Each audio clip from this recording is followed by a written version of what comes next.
I remember coming to Kamehameha and being, it opened my eyes to a bigger city and all kinds of opportunities that I never knew existed. The classic is I was so afraid to get on the escalator at Sears because I was sure it was going to eat my toes. And that, that kind of is the local girl coming to the big city. Honolulu was the big city. It really took me a while to get on the escalator. This Hilo native and Kamehameha Schools graduate is now a standout in the big city of Honolulu as a lawyer known for her tenacity and success in some of Hawaii's most watched civil cases. Crystal Rose next on Long Story Short. Long Story Short with Leslie Wilcox is Hawaii's first weekly television program produced and broadcast in high definition. Aloha mai kako, I'm Leslie Wilcox. Her name is Crystal Rose, but flowery is not a word many would use to describe this respected business and commercial litigator. For more than 2 decades, Rose has taken on complex civil cases, reshaping Hawaii's banking industry and the island's largest private landowner. Her peers call Rose fearless, tough, and astute problem solver.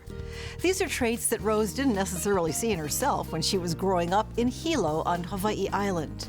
Rose says her life changed when she switched schools in the 7th grade. Tell me about your parents and growing up in Hilo. My family, both sides, born and raised in Hilo, multiple generations. I was, obviously born in Hilo, went to elementary school at Hilo Union, and then at 7th grade applied and luckily got accepted and attended Kamehameha Schools at that point in time. So. And you are a boarder. A boarder. Oahu. From what age?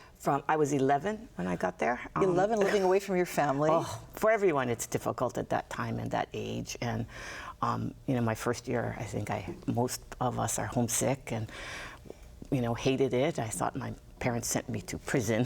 It must have been hard for them because they're very family-oriented people. Yes, very hard. But they valued education, and this was an opportunity that they felt would enhance me as their daughter. And so I knew that and made sure we used it to the best of everyone's advantages.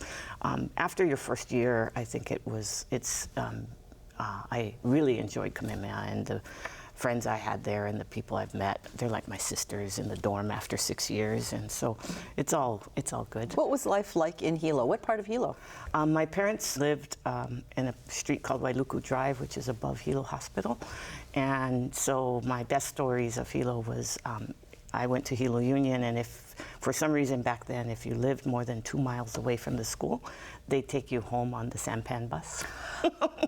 So there was a group of us that were able to go home every day on the sampan bus. What was that like? It was very fun. A ferry essentially took you home. Exactly. So it was quite fun, and I see them now, and it warms my heart to see those little buses. Were you quiet, boisterous, athletic, studious? What? Not athletic. Probably in the middle of it. I don't think I was super smart, but I was definite. Back then, believe it or not, they had 3 classes. There was the A class, the B class, and the C class. So I was always in the A class, but I never thought of myself as being the smartest kid in the school, if that made sense. But I think I did well. Did you sit in the back of the class? Did you sit in the front row and raise your hand? What was your personality like? Probably in the middle. Just more in the middle. I think I wasn't one to sit in the front, and I don't think I carried the back of the room. Those are for the cool kids. You were not a cool kid. I wasn't a cool kid. What were you like? Can I say I danced hula.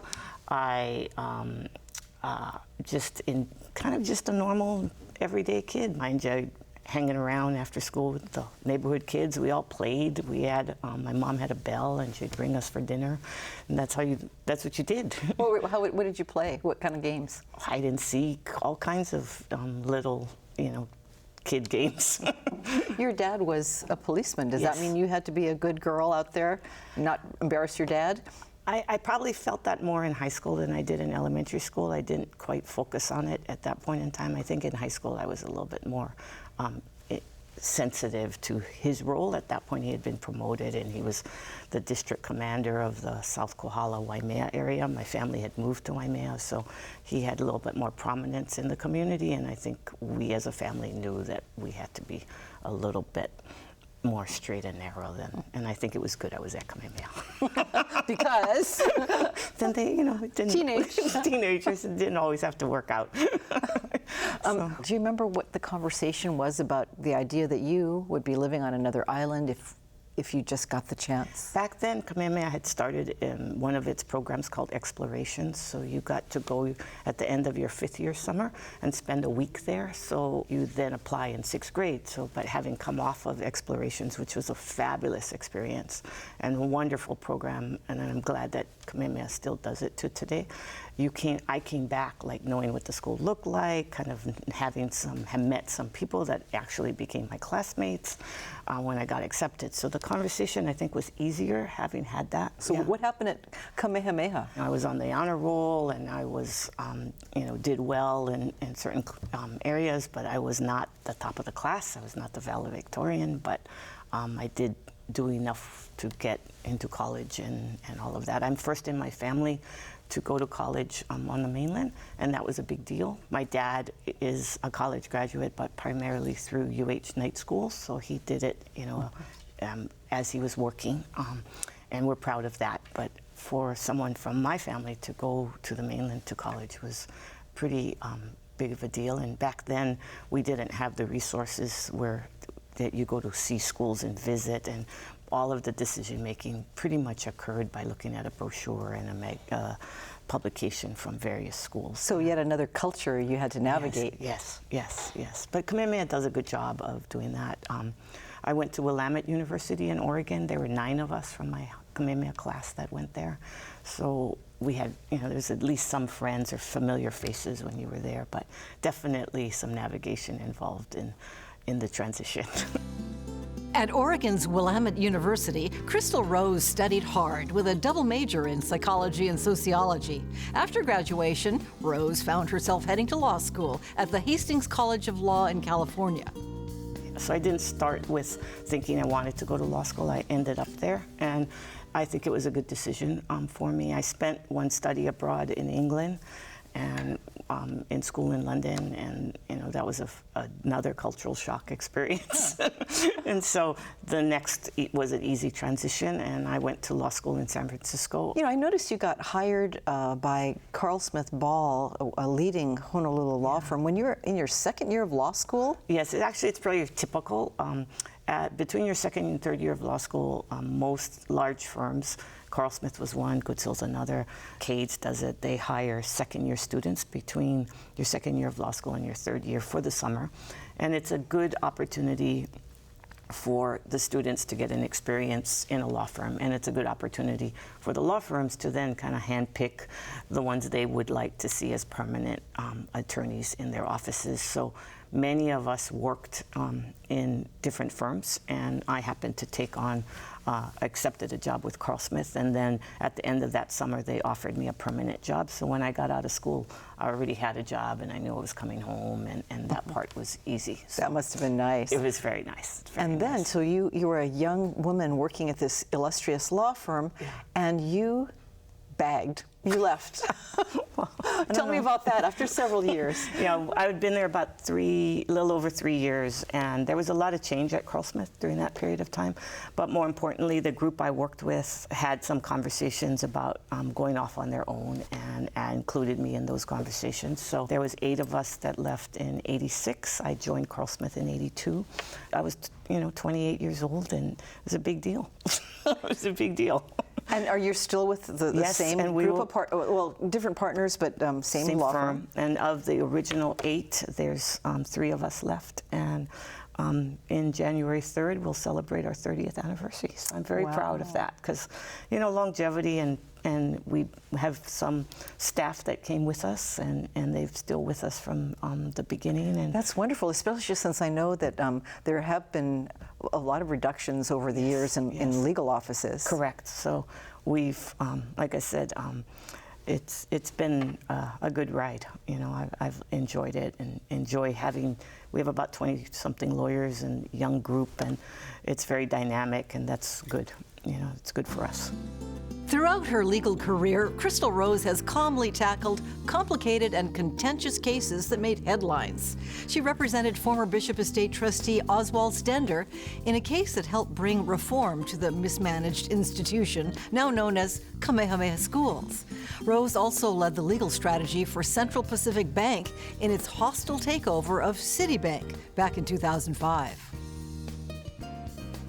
I've had the privilege and actually the opportunity, and I look at it as an incredible privilege, of being able to work on cases that and issues that have been multifaceted, complex.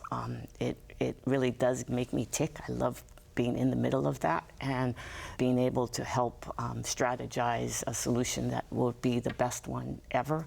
Most of the time you need to be flexible, because what you think may work may not, and you have to be able to adjust accordingly.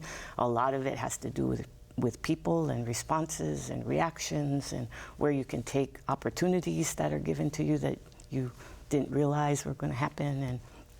And yes, and I really enjoy that type of work. There's a lot to what you do. For example, when you were helping Central Pacific Bank take over Citibank. Right. It was incredibly complex number. I mean, there are a lot of numbers. You have, right. I mean, everything had to make sense for fiduciaries. But I sensed it wasn't just a job for you. I mean, this was a passion, and it was something you believed in. In the restructuring of Central Pacific Bank after we got into trouble, it was very serious, and we got to the point, you know, that some people felt we were, you know, on the verge of being taken over, and it got very close. And I felt very, very strongly that I needed to do everything I could, primarily because, you know, 900 jobs were at risk. And although shareholder value is important, that was lost at a certain point.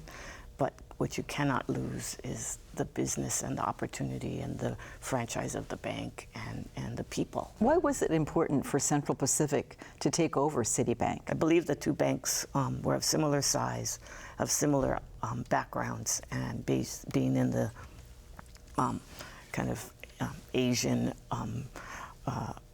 Japanese cultural support, and felt that together they would be better and stronger than if they were separate. You didn't major in business? No, I did not major. Didn't have experience in business. None. So you emerge as somebody who's helped to really transform, for example, the banking industry in the sense of there's a new bank entity. Mm-hmm. How did that happen? How did you get your business acumen?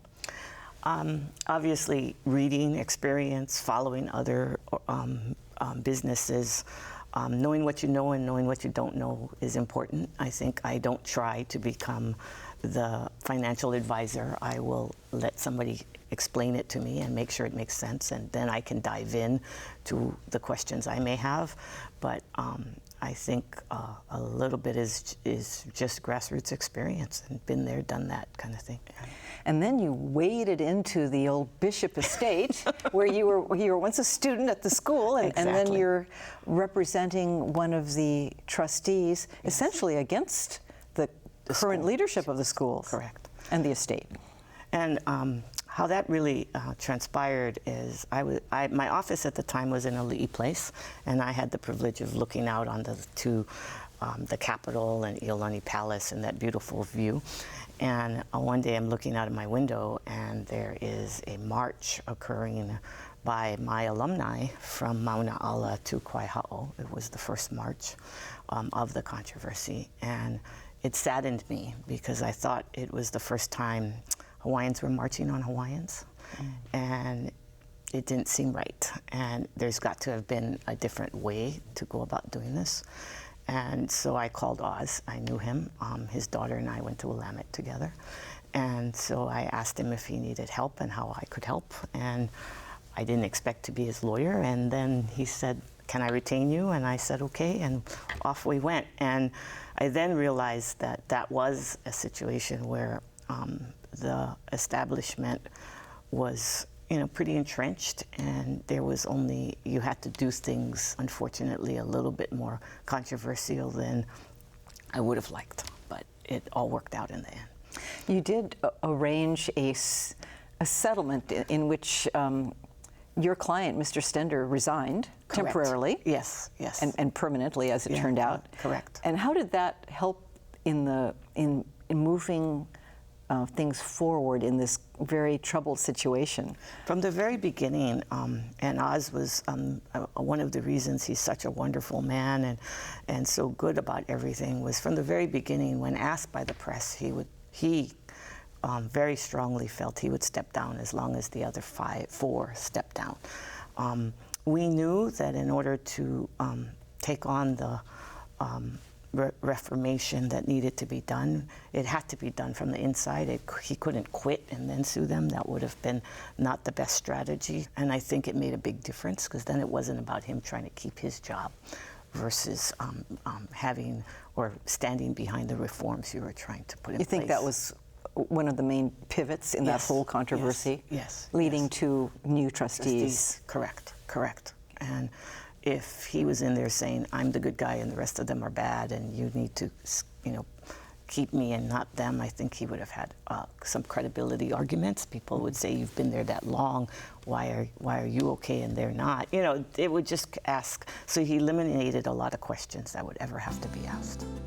Crystal Rose later represented the new slate of Kamehameha Schools trustees in their admission policy, giving preference to Native Hawaiian children. She won that case in the federal courts. More recently, Crystal Rose handled a bitter family dispute over the estate of singer Don Ho, who passed away in 2007.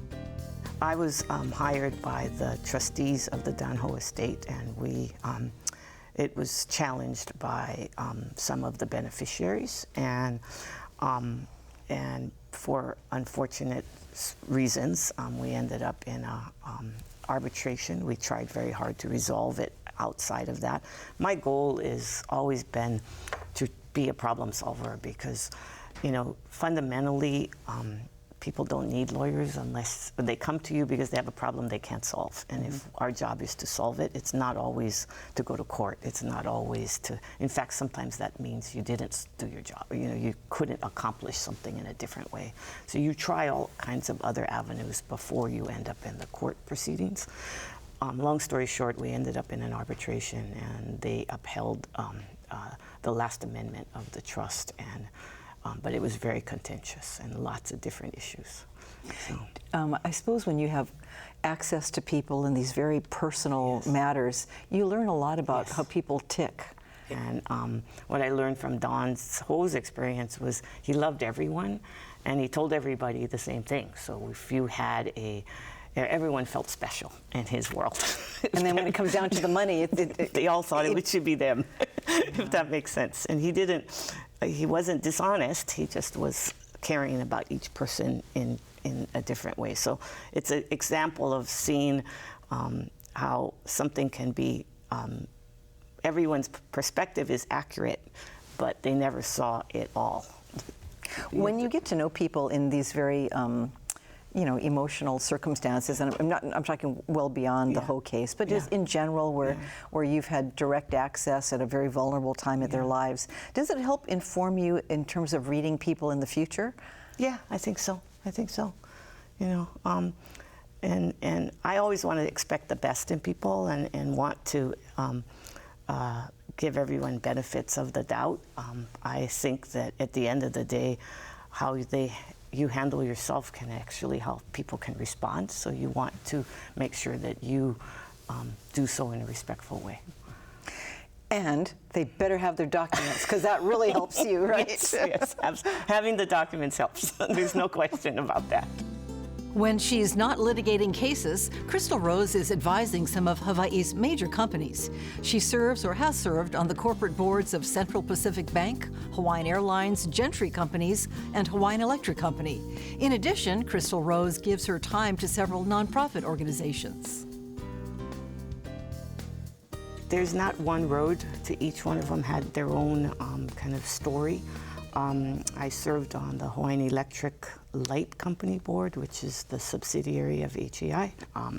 I just got called one day and asked if I was interested in doing it, and that's how that one happened.